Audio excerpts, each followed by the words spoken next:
Ош шаарынан сиздер Кыргызчек айылынан сон болгон үй алам десеңиздер туугандар, мынакей ушул видео сиздер үчүн арналат. Буюрса бул рекламаны чыгаргандан кийин эле бир сутканын эле ичинде сатылып кетти деген ойдобуз туугандар. Караңыздар, адрес боюнча Ош шаары Кыргызчек айылын барыңыздар тең эле билесиздер.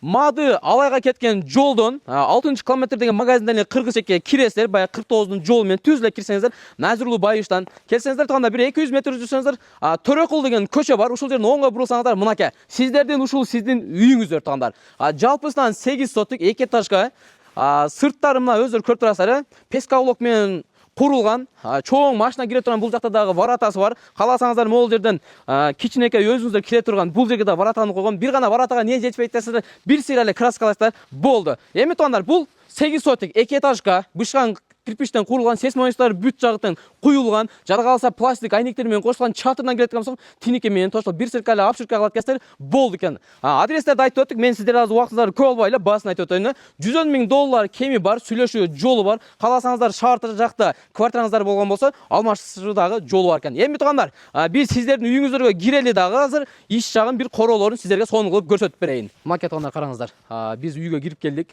2 кабаттуу үй, бул короосунда турабыз. Жалпысы 8 сотик биз силерге айтып өттүк. Мен силерге азыр огражденияларын айтып өтөйүн. Бул тараптан кирип келгенден кийин бул жагы мына пескалокту көрүп атасыздар. Бул тарабы ажатканага чейин экен. Бул жердин ортодон мындай бир канал кылып казып коюптур туугандар. Суу эки жака түз өтүп кетиш үчүн. Үйдүн маңнайкы бетинен да бир катар кылып көрсөтүп коебуз. Мынакей өздөрү көрүп атасыздар. Үйдүн узун турасы 8ге 8 болот. Бир гана бул жерде азыр үй эле курулган, болду. Жалпы тарабында кошуналар бар. Анан үйдүн ичи бир катар шуак болгон, тепкичтери болуптур. Монтаж тартылыптыр мынакей туугандар. Эми өзүңүздөр аласыздар дагы, өзүңүздөрдүн мындай кусуңуздарга карап, жакшы бир катар ремонт кылып колдон өткөрүп алсаңыздар болот. Негизи Ош шаарында Кыргызчекте чектер, мондой үйлөр негизи кымбат. Ошон үчүн сиздер да жетишип калыңыздар. Мен толук адрестерин айтып өттүм. Телефон номерлерин дагы экрандын астына жазып коем. Үй ээси менен өзүңөр байланышка чыксаңыздар болот. Ушул видеону жакын достордон бөлүшүп коюңуздар. Эң башты каналга катталганды унутпаңыздар.